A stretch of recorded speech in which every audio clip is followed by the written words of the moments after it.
यह कहानी एक शांत जंगल के किनारे की है, जहां एक बौद्ध भिक्षु हर सुबह ध्यान किया करता था।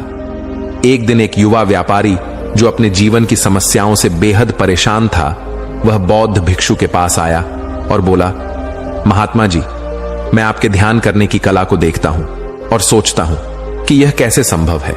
मैं कुछ समय के लिए अपनी आंखें बंद करके शांति से भी नहीं बैठ पाता हूं। मेरा मन इतना बेचैन है कि यह हर समय कुछ ना कुछ सोचता रहता है।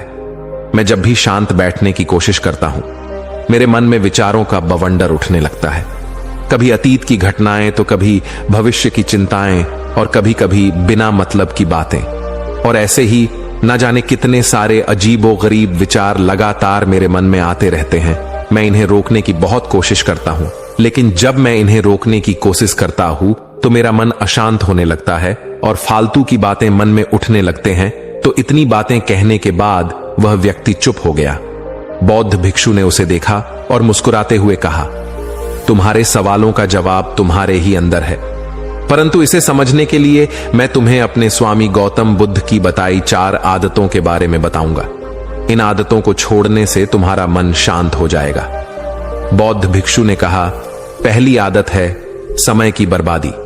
बेवजह समय को बर्बाद करना छोड़ दो। लोगों को लगता है कि वह समय को काट रहे हैं, लेकिन असल में समय हर बार उन्हें काट रहा है।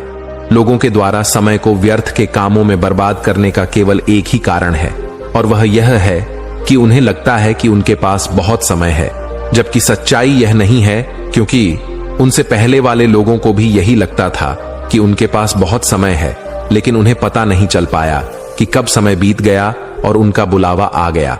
और जब तक उन्हें अपनी गलती का एहसास हुआ, तब तक समय उनके हाथ से निकल चुका था। बस पश्चाताप रह गया था कि सारा जीवन व्यर्थ के कामों में बर्बाद कर दिया, और फिर इस दुनिया से बिना खुद को जाने, बिना इस जीवन की सच्चाई को समझे वह चले गए। इसलिए जब तक यह जीवन है, इसे अच्छे कामों में लगाओ, खुद को जानने में, दूसरों की मदद करने में, लोगों को सही राह दिखाने में, मानवता के कल्याण में। और दूसरी बात, समय को बर्बाद करने से आज तक किसी को खुशी नहीं मिली है। हालांकि समय काटने से तुम्हें क्षण भर की खुशी तो महसूस हो सकती है, लेकिन जब तुम्हें होश आता है और तुम देखते हो कि कितना सारा समय बर्बाद किया जा चुका है, तब तुम्हें खुद पर क्रोध आता है और तुम पश्चाताप के भाव से भर जाते हो। और फिर यही पश्चाताप का भाव तुम्हारे अंदर तनाव पैदा करता है और तुम बेचैन हो जाते हो और लगातार अपनी उस गलती के बारे में सोचते रहते हो। फिर तुम्हारा किसी भी काम में मन नहीं लगता और तुम उदास रहने लगते हो, और यह चक्र लगातार चलता रहता है, जिसकी शुरुआत हुई थी समय को काटने से। इसलिए समय को काटना बंद करो और वह करना शुरू करो जो जरूरी है। बौद्ध भिक्षु ने आगे कहा, दूसरी आदत, सबसे पहले दूसरों के मन को पढ़ने की कोशिश करना बंद करो। दूसरों के मन को पढ़ना छोड़ दो। तुम और तुम्हारे जैसे ज्यादातर लोग यही गलती करते हैं कि वह दूसरों के मन की बातों को पढ़ने का प्रयास करते हैं, जैसे कि सामने वाला मेरे बारे में ऐसा सोच रहा है। और यही एक आदत तुम्हें सबसे ज्यादा बेचैन और परेशान करती है। ज्यादातर समय पर लोग दूसरों के मन की बातों को गलत और नकारात्मक तरीके से ही पढ़ते हैं। जैसे कि लोग अक्सर सोचते हैं कि दूसरे लोग उनकी तरक्की से जलते हैं, उसे नीचा दिखाना चाहते हैं, उसे पसंद नहीं करते, उसकी मदद नहीं करना चाहते, और ऐसी ही ना जाने कितनी सारी नकारात्मक बातें ये लोग दूसरों के प्रति अपने अंदर बैठा लेते हैं। फिर उनके बारे में ही सोचते रहते हैं, उनसे बदला लेने के तरीके सोचते रहते हैं, उन्हें नीचा दिखाने के मौके ढूंढते रहते हैं, और दूसरों के प्रति यही नकारात्मक सोच इन्हें दुखी करती है।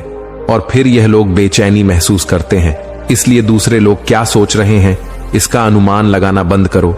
दूसरे लोगों के मन के विचारों को पढ़ने की कोशिश करना बंद करो। अगर पढ़ना ही है तो खुद के विचारों को पढ़ना शुरू करो कि तुम्हारे अंदर क्या चल रहा है। कहीं तुम नकारात्मक सोच, शिकायत या बुराई करने जैसी आदतों के शिकार तो नहीं हो रहे हो। फिर बौद्ध भिक्षु ने कहा, तीसरी आदत, खुद को कमजोर समझना। यह सोचना छोड़ दो कि मुझसे बड़े बड़े लोग नहीं कर पाए तो मैं कैसे कर पाऊंगा। असल में दूसरों से खुद की किसी भी चीज में तुलना करना ही व्यर्थ है, और यह तुलना करना ही हमें हानि पहुंचाती है। सबकी परिस्थितियां अलग अलग होती हैं, सबकी सोच अलग है। और क्या हुआ अगर दूसरे नहीं कर पाए तो हो सकता है कि तुम ही कर जाओ, क्योंकि अक्सर वही लोग इतिहास रचते हैं। जिनसे ज्यादा उम्मीद नहीं होती। और फिर हो सकता है कि जिसे तुम बड़ा समझ रहे थे, जिसके लिए तुम सोच रहे थे कि उसने बहुत मेहनत की है, बहुत प्रयास किया है, उसने कभी उतना प्रयास किया ही ना हो, केवल मेहनत करने का दिखावा किया हो।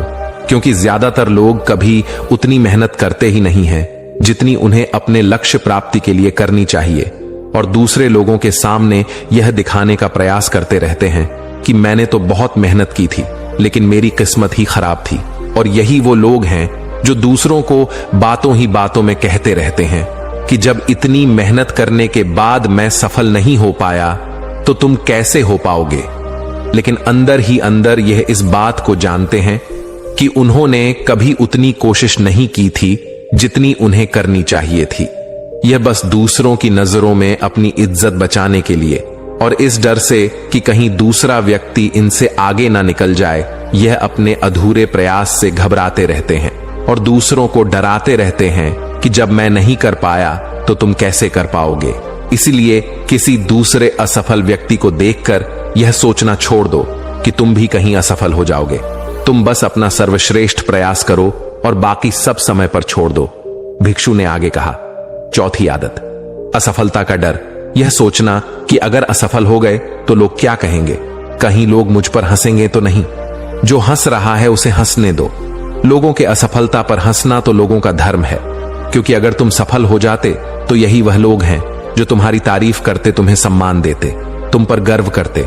अगर तुम अपनी सफल होने पर दूसरों से तारीफ की उम्मीद करते हो तो अपनी असफलता पर उनके हंसने से तुम्हें दुखी नहीं होना चाहिए।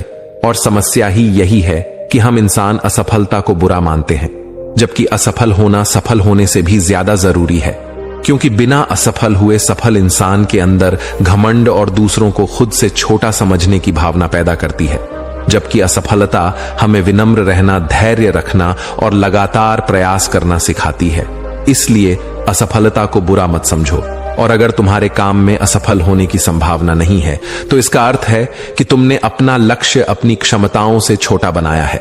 और अगर लोग तुम पर हंस नहीं रहे, तुम्हें ताने नहीं मार रहे हैं, तुम्हारी बुराई नहीं कर रहे हैं, तो इसका मतलब तुम अंदर से मरे हुए हो।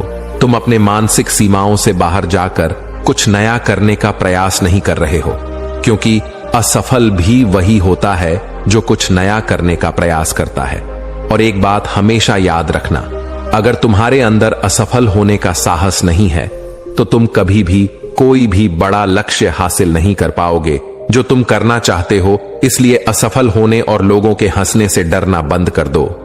भिक्षु की बातें सुनकर व्यापारी ने अपनी समस्या का हल समझ लिया। उसने वादा किया कि वह इन 4 आदतों को छोड़ देगा। व्यापारी ने भिक्षु का धन्यवाद किया और शांत मन से वहां से चला गया।